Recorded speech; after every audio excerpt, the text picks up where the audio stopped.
Hello, in this video I'm gonna show you how to insert a microSD card into Nintendo Switch 2.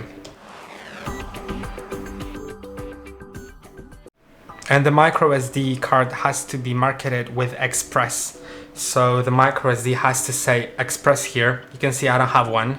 So I'm just gonna show you how to put it in physically, but it won't work. So you need to get the one that says Express. Any other one won't work. But if you have one already, then you can simply flip your Nintendo over, open the stand, and you'll see the microSD card slot, and you can see that it says microSD Express, and you need to put that one here.